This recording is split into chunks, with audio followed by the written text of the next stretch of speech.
모세 시대의 하나님은 도대체 어떻게 말씀하셨을까요? 성경에서 가장 드라마틱한 시대 중 하나잖아요. 바로 이 시기에 신의 계시가 얼마나 놀라운 방식으로 나타났는지 지금부터 저랑 같이 한번 파헤쳐 보겠습니다. 자, 여러분. 모세하면 딱 떠오르는 이미지가 있죠?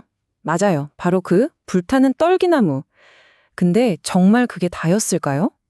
사실 그 시대의 계시는요, 우리가 생각하는 것보다 훨씬 더, 입체적이고 정말 흥미진진한 방식으로 펼쳐졌습니다. 네, 바로 두 종류의 계시입니다. 이 시대를 제대로 이해하려면 딱 이 한 가지 핵심만 잡으시면 돼요. 뭐냐면 신의 계시가 완전히 다른 두 가지 방식으로 동시에 나타났다는 겁니다.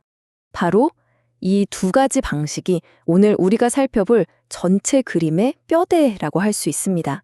자, 왼쪽을 보시면 모세라는 단 한 사람에게 집중된 정말 그 누구와도 비교할 수 없는 그런 직접적인 소통이 있었고요. 그리고 오른쪽을 보시면 이스라엘 민족 전체에게 내가 너희와 영원히 함께한다는 걸 보여주는 상징적인 징표들이 있었던 거죠. 자, 그럼 첫 번째부터 자세히 들여다볼까요? 바로 모세의 특별함입니다. 모세라는 인물이 맡았던 역할이 얼마나 전무후무했는지 한번 살펴보죠. 성경이 모세를 뭐라고 부르냐면요. 내 종이라고 불러요. 그런데 여기서 종이라는 단어를 그냥 노예라고 생각하시면 절대 안 됩니다. 이건 그런 뜻이 아니에요. 오히려 주인의 모든 살림과 이를 믿고 맡기는 최고 책임자, 그러니까 아주 신뢰받는 관리인 같은 굉장히 높은 지위를 나타내는 말입니다. 이 지점이 정말 흥미로운데요. 모세가 얼마나 독보적인 존재였는지 알 수 있는 대목이죠. 다른 선지자들하고는 정말 차원이 달랐어요. 마치 영화 예고편처럼 앞으로 오실 그리스도의 역할을 미리 살짝 보여주는 그런 인물이었던 겁니다. 심지어 여호와의 종이라는 이 칭호는요, 나중에 메시아에게 그대로 사용되기도 합니다.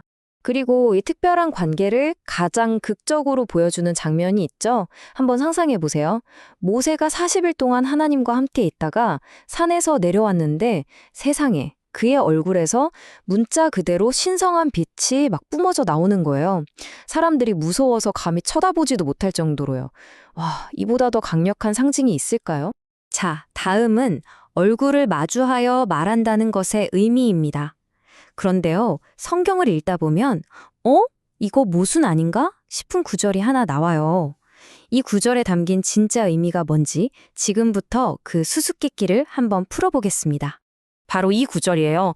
사람이 자기의 친구와 이야기함 같이 여호와께서는 모세와 대면하여 말씀하시며. 와, 대면하여. 그러니까 얼굴을 마주보고 말씀하셨다는 거죠. 그것도 친구처럼요. 근데 여기서 딱 질문이 생기죠. 아니, 성경 다른 곳에서는 분명히 아무도 하나님의 얼굴을 직접 보면 살 수 없다고 했는데 그럼 이거 어떻게 된 걸까요? 이 대면하여라는 표현, 도대체 어떻게 받아들여야 하는 걸까요? 자, 해답은 바로 이겁니다. 핵심은요, 말하는 방식과 실제로 보는 것을 구분해야 한다는 거예요. 슬라이드 왼쪽을 보세요. 대면하여 말씀하셨다는 건 소통의 방식에 대한 비유적인 표현입니다. 그만큼 직접적이고 가깝고 친밀하게 대화했다는 뜻이죠. 하지만 오른쪽처럼 하나님의 영광스러운 얼굴을 문자 그대로 눈으로 본 건 아니라는 겁니다. 그래서 성경도 모세가 하나님의 완전한 얼굴이 아니라 그분의 등만 볼 수 있었다고 명확하게 선을 긋는 거죠. 자, 이제 두 번째 계시의 방식으로 넘어가 보겠습니다. 바로 임재를 나타내는 네 가지 징표입니다. 이건 모세 한 사람이 아니라 이스라엘 민족 전체에게 보여주신 것들이죠. 이 네 가지 징표가 왜 그렇게 중요하냐면요.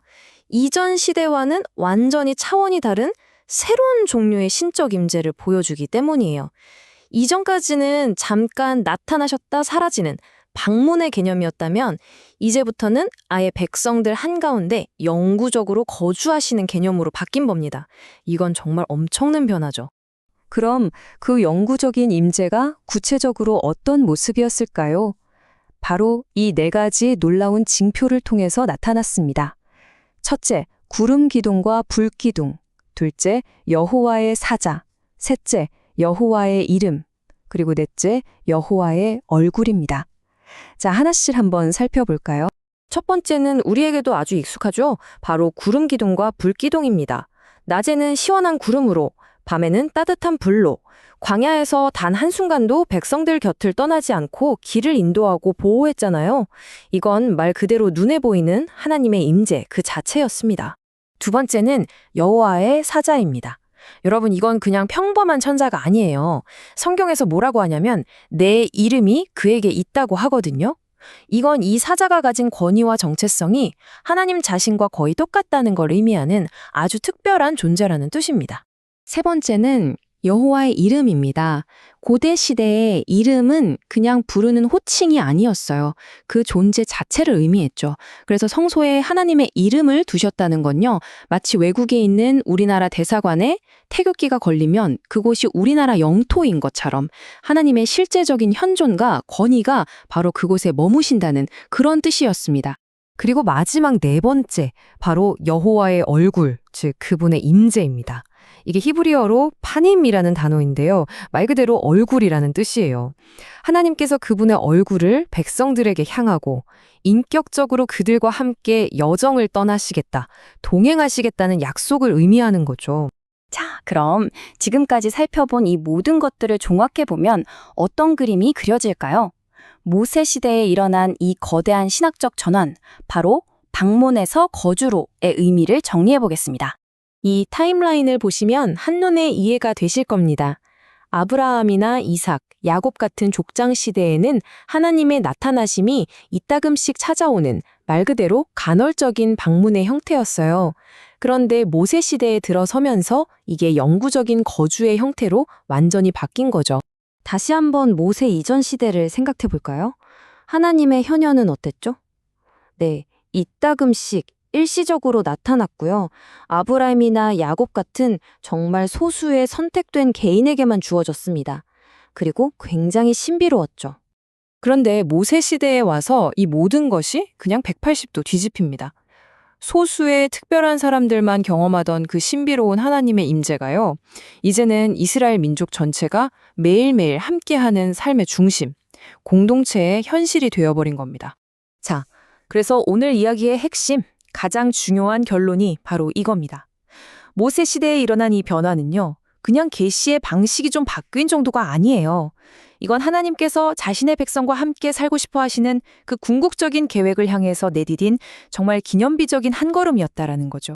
네, 모세 시대는 이렇게 눈에 보이는 구름과 불기둥을 통해서 하나님의 영구적인 거주 시대를 열었습니다.